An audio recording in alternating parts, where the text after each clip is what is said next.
How many of us have ever started a New Year's resolution?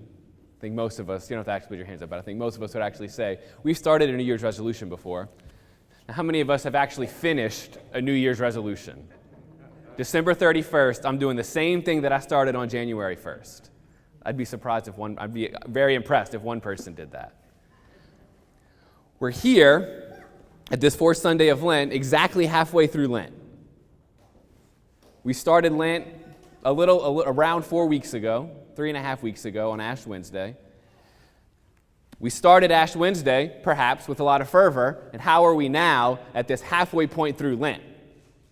Do we still have that same fervor with which we started the Lenten season? Or maybe have cut corner here, excuse there, but okay, just this one time, and then slowly but surely, I kind of begin the slow fade. There comes, you could say that I guess there's a phase where I choose to begin something, and then there's a phase where I choose to continue something, right? And I think a lot of us are familiar. I'm gonna do this. We get excited. We have the fervor. I'm gonna choose to begin something. But then when it comes time to have to choose to continue something, a lot of times that's a whole lot harder. A lot of times that initial fervor isn't there. That initial desire, the excitement, the rubber hits the road. I get tired, and it's a whole lot harder to stay committed to the continuing, which is true as for any relationship as much as it is for our own spiritual life and our relationship with God. If any friendship or any relationship is going to last, I have to persevere beyond the initial spark, right? No marriage is going to last if all I'm looking for is the initial spark. There's got to be a choosing to continue, especially when it's hard to continue. There's a difficulty in that. But it's through persevering through the difficulty, through choosing to continue, that actual maturity happens. That's the only way that we actually are able to grow, is if we persevere through the difficult times. And so the question I want to lift up for us today is, what is it that makes us stop? What is it that makes us give up on the New Year's resolution? What is it that makes us kind of cut corners or make excuses on our Lenten penances, on our commitments to prayer? Father Mitch, if you remember, way back when on Ash Wednesday and again on the first Sunday of Lent, challenged the entire parish, all right, we're going to pray a rosary every day for the entire Lenten season. Maybe we started that. How is that continuing? How is my choosing to continue? It's easy. I think a lot of times we pull back on our commitments because we encounter difficulty. We encounter temptation. We lose the initial fervor. Yeah, I can do that. That sounds great. And then as I experience temptation, maybe even as I experience failure, gosh, I didn't do what I said I was going to do today. That hits us. That hits our heart, and it discourages us, and it just kind of gets deflated.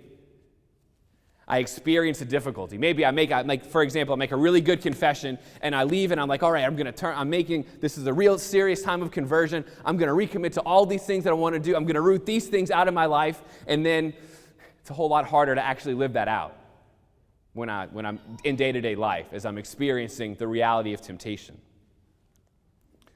I'm struck by the first reading today, which tells the story of the exile. The Israelite people had basically lost everything. They had become depraved, a wicked nation. They had abandoned God. And so God allowed them to be conquered and to be sent into exile. And at the very end of the reading today, what we heard today was kind of the story of the exile, and then the very end of the exile. King Cyrus came to power, and he basically decreed the Jewish people can go back and build the temple to the Lord again, which to the people would have been like, wait, what? The king has said we can go back? Now, what we skipped in that part was a good couple of generations. It wasn't just like they went into exile and then a little while later, Cyrus came into power. There was a good period of time between those two things. We skipped some verses in there, so it can seem like it was back to back, but there was actually a good couple of generations in that time of exile in Babylon and Assyria. I imagine the Jewish people, they had their whole life taken from them. I imagine some of them, most of them tried to continue to be faithful. They tried to continue to live the law as best they could. They had everything taken from them. They were going to hold together as a people with their identity. But I imagine some of them began to fade away. I imagine some of them, even when they had the opportunity to come back, maybe they got comfortable in Assyria. Maybe they got comfortable over there. I imagine not all the people, when they were allowed to come back to their home to worship God, I imagine not all of them came back. Now, sitting with that, I'm thinking about, it's pretty nice watching Mass in my living room on TV. It's pretty nice kind of getting into the pandemic lifestyle. We get comfortable. That slow fade affects all of us. What is it that makes that slow fade happen?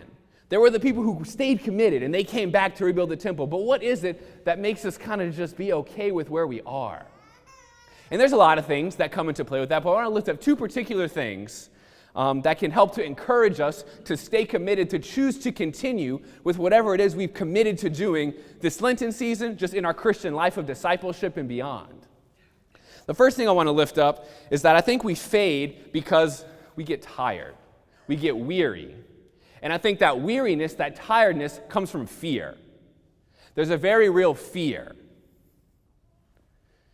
At the end of the gospel today, it says that the light came into the world, but men loved darkness rather than light because their deeds were evil. For everyone who does evil hates the light and does not come into the light, lest his deeds should be exposed.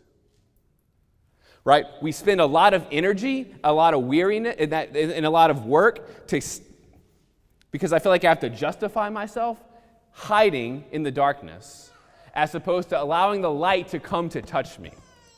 I have a fear because I feel like I have to justify myself. I have to prove myself. I feel like all of this relies on me, and if I'm not doing a good job, well then, gosh, what's the point? And the energy level just fades till it's nothing. It's human tendency to stay in the dark. We don't like ourselves to be exposed. That word even just sounds harsh. It's exposed. The good news, the best news in the world, is that Jesus knows us. Jesus knows this. Jesus knows when he called each one of us to be his disciples, to be his sons and daughters, when he called each one of us to come to Mass, to come to participate in his life, he knew that we weren't perfect.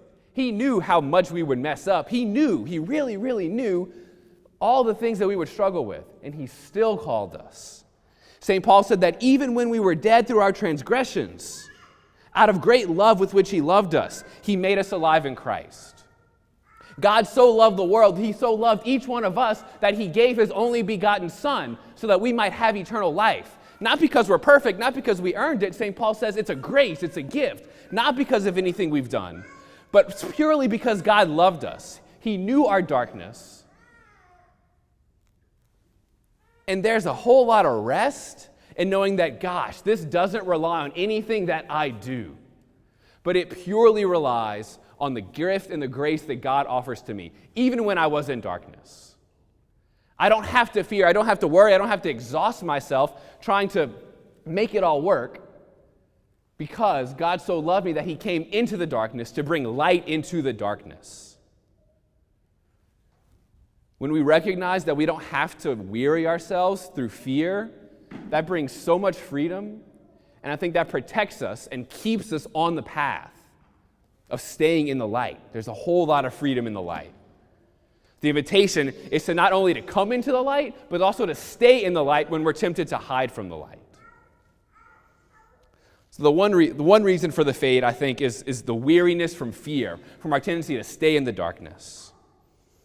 The second thing I want to lift up for us is the reality and the importance of community. Because I think what allowed the Jews who came back after exile to come back from exile was the fact that they weren't isolated alone, but they came together in a foreign land as a community. They called each other higher. Real, authentic Christian discipleship, I've become more and more convinced of this just through my work in the diocese. Christian discipleship is impossible without community. I cannot live out my life of discipleship without a real community calling me to that. If I'm trying to do it on my own, it is going to eventually fade away. I'm going to eventually get tired, run out of energy, burn out, and experience a slow fade. Because so often it's community that calls me to stay in the light. When I'm willing to make excuses for myself, it's someone else who's able to call me higher, to call me to no, stay in the light, persevere, stay there when I'm tempted to run away. There has to be a communal dimension to discipleship. Jesus did not call individuals. He called a people. He called a community to form a relationship with each other. And there's all kind of ways that can look, whether that's families, whether that's friends, whether that's men's or women's groups that we may be a part of, or just we all know people who I can come and say, hey, like we're trying to do kind of be good people. We're trying to live the same thing. Can we call each other higher so that we can actually like live discipleship together? There's a lot of ways that can look. But discipleship requires participating in a community, the communal aspect of that mission.